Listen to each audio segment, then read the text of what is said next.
नमस्कार, आप देख रहे हैं कैपिटल टीवी उत्तर प्रदेश। मैं हूं आपके साथ सृष्टि शाह। उत्तर प्रदेश में एसआईआर प्रक्रिया इन दिनों पूरे जोरों शोरों से चल रही है और रोज नए नए खुलासे सामने आ रहे हैं।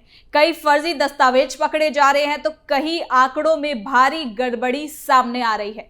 इसी कड़ी में अब एक बड़ा और चौंकाने वाला मामला संभल से सामने आया है, जिसने प्रदेश की राजनीति में हलचल मचा दी है।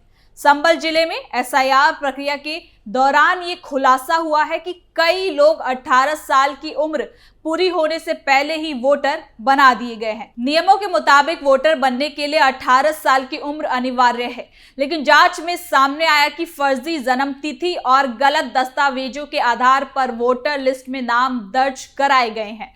इस मामले के सामने आते ही प्रशासन हरकत में आया और कई लोगों की गिरफ्तारी भी की गई है। पुलिस और प्रशासन का कहना है कि ये एक संगठित गड़बड़ी हो सकती है, जिसकी गहराई से जांच की जा रही है। तो वहीं इस खुलासे के बाद सियासी पारा भी चढ़ गया है। समाजवादी पार्टी और कांग्रेस पहले से ही एसआईआर प्रक्रिया का विरोध करती रही है। विपक्ष का आरोप है इस प्रक्रिया के जरिए जानबूझकर उनके वोट बैंक को निशाना बनाया जा रहा है और पीडीए वर्ग के वोट काटने की रणनीति को अपनाया जा रहा है। विपक्ष लगातार सवाल उठाता रहा है कि एसआईआर निष्पक्ष नहीं है और विपक्ष के बिहार हार के बाद ये आवाज और ज्यादा तेज हो गई है। लेकिन अब संभल से सामने आने के बाद इस खुलासे ने कई सवाल खड़े कर दिए हैं। तो चलिए जरा विस्तार से जानते हैं इसी पूरी खबर को। संभल से बड़ा खुलासा, फर्जी वोटरों का खुलासा, एसआईआर के जरिए नाम आए सामने, मामले में हुई कई गिरफ्तारियां। उत्तर प्रदेश के संभल जिले से सामने आया फर्जी मतदाताओं का मामला न केवल प्रशासनिक लापरवाही को उजागर करता है, बल्कि लोकतांत्रिक व्यवस्था की जड़ों पर भी गंभीर सवाल खड़े करता है। यूपी में चल रही एसआईआर प्रक्रिया के दौरान ये खुलासा हुआ कि बड़ी संख्या में ऐसे लोगों को मतदाता सूची में शामिल किया गया है जो कानूनी रूप से इसके योग्य नहीं थे। जांच में सामने आया कि करीब 350 फर्जी वोटर बनाए गए थे। इस मामले के सामने आने के बाद 48 लोगों के खिलाफ एफआईआर दर्ज की गई है। ये पूरा मामला अब प्रदेश की राजनीति और चुनावी प्रक्रिया के केंद्र में आ गया है। दरअसल एसआईआर प्रक्रिया का उद्देश्य मतदाता सूची को शुद्ध और पारदर्शी बनाना है, ताकि चुनाव बिल्कुल निष्पक्ष ढंग से कराए जा सके। लेकिन संभल से जो तस्वीर सामने आई उसने ये दिखा दिया कि इस प्रक्रिया का कुछ लोगों ने गलत फायदा उठाने की कोशिश की। जांच में पाया गया कि कई लोगों ने फर्जी दस्तावेजों के आधार पर वोटर आईडी बनवा ली है। इनमें सबसे गंभीर बात यह है कि कुछ लोग 18 साल की उम्र पूरी होने से पहले ही मतदाता सूची में दर्ज करा जा चुके हैं, यानी कि 12 साल और 15 साल के बच्चे वोटर बने हैं और ये सीधे तौर पर चुनाव कानूनों का उल्लंघन करता है। आपको बता दें कि प्रशासनिक जांच में यह भी सामने आया कि आधार कार्ड और अन्य पहचान पत्रों में जन्म तिथि से छेड़छाड़ की गई है। उम्र बढ़ाकर ये दिखाने के लिए दस्तावेजों में हेरफेर किया गया है, ताकि कम उम्र के लोगों को भी वोटर बनाया जा सके। तो वहीं इस पूरे खेल में कुछ स्थानीय स्तर के लोगों की भूमिका बहुत खास मानी जा रही है, जिन्होंने मतदाता सूची में नाम जुड़वाने की प्रक्रिया को प्रभावित किया है। बूथ लेवल अधिकारियों को गुमराह करने की भी आशंका जताई जा रही है, जिससे ये फर्जीवाड़ा लंबे समय तक पकड़ में नहीं आ सका। और जैसे ही शिकायतें सामने आए, जिला प्रशासन हरकत में आया। जिलाधिकारी के निर्देश पर पूरे मामले की गहन जांच कराई जा रही है। जांच रिपोर्टों में जब फर्जीवाड़े का खुलासा हुआ, तब पुलिस को कार्रवाई के आदेश दिए गए। इसके बाद 48 लोगों के खिलाफ एफआईआर दर्ज की गई है, जिन पर धोखाधड़ी, जाली दस्तावेज तैयार करने और चुनाव प्रक्रिया को प्रभावित करने जैसे गंभीर आरोपों को लगाया गया है। तो वहीं प्रशासन का कहना है कि जांच अभी जारी है और अगर इसमें और लोग शामिल पाए जाते हैं तो उनके खिलाफ भी सख्त से सख्त कार्रवाई की जाएगी। साथ ही इस खुलासे के बाद राजनीतिक माहौल भी तेजी से गर्माता जा रहा है। समाजवादी पार्टी और कांग्रेस पहले से ही एसआईआर प्रक्रिया को लेकर सवाल उठाती रही है। विपक्ष का आरोप है कि इस प्रक्रिया के जरिए चुनिंदा वर्गों के वोट काटने या जोड़ने की रणनीति को अपनाया जा रहा है। खास तौर पर पीडीए यानी कि पिछड़ा, दलित और अल्पसंख्यक वर्ग के वोटरों को निशाना बनाया जाने का आरोप विपक्ष लगातार लगाता रहा है। विपक्ष का यह भी कहना है कि एसआईआर के नाम पर कहीं ना कहीं मतदाता सूची में हेरफेर की कोशिश की जा रही है।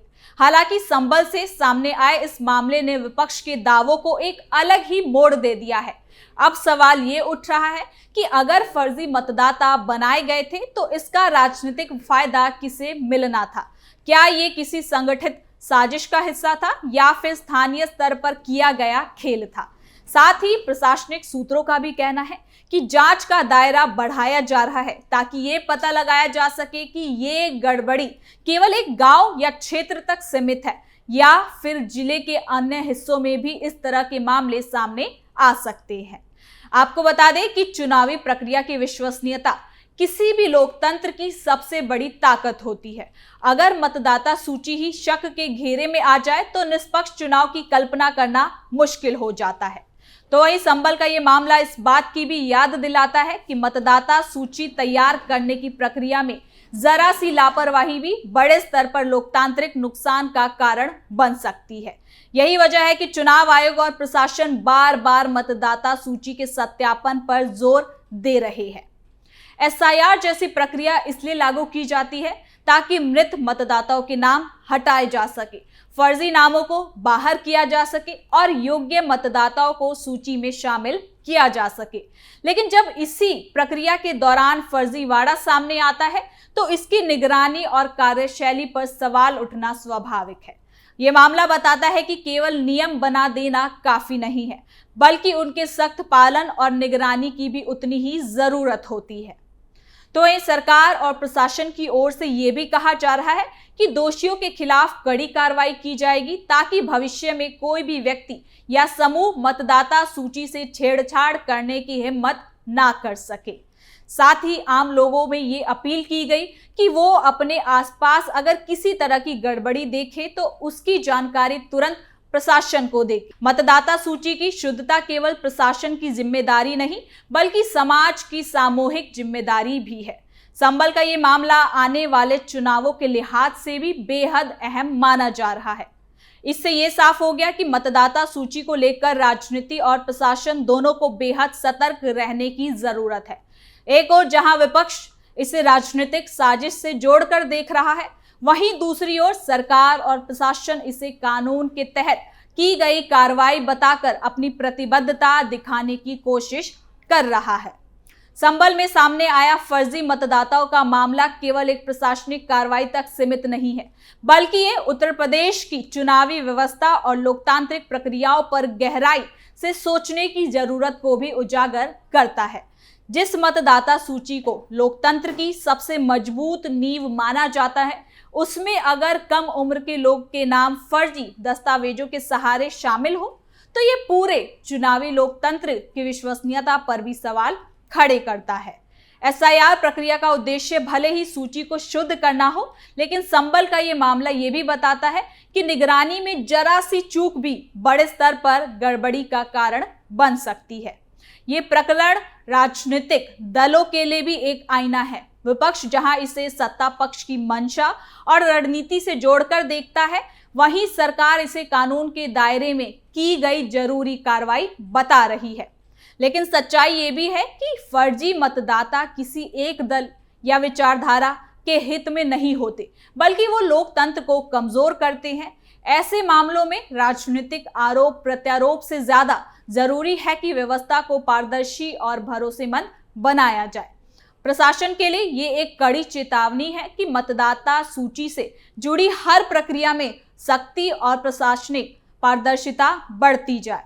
बूथ स्तर से लेकर जिला प्रशासन तक जवाबदेही तय होनी चाहिए ताकि आने वाले समय में कोई इसी तरह की गड़बड़ी ना कर सके। साथ ही आम नागरिकों की भूमिका भी अहम होती है, क्योंकि जागरूक समाज ही लोकतंत्र की असली ताकत होता है। आने वाले समय में देखना अहम होगा कि संभल के इस मामले से क्या सबक लिया गया। अगर दोषियों पर सख्त कार्रवाई होती है और सिस्टम को मजबूत किया जाता है तो ये लोकतंत्र के लिए सकारात्मक संदेश होगा। लेकिन अगर ये मामला भी राजनीति की भेंट चढ़ गया तो मतदाता सूची की शुद्धता पर उठे सवाल लंबे समय तक बने रहेंगे। तो फिलहाल के लिए इस खबर में इतना ही। देखते रहिए कैपिटल टीवी उत्तर प्रदेश।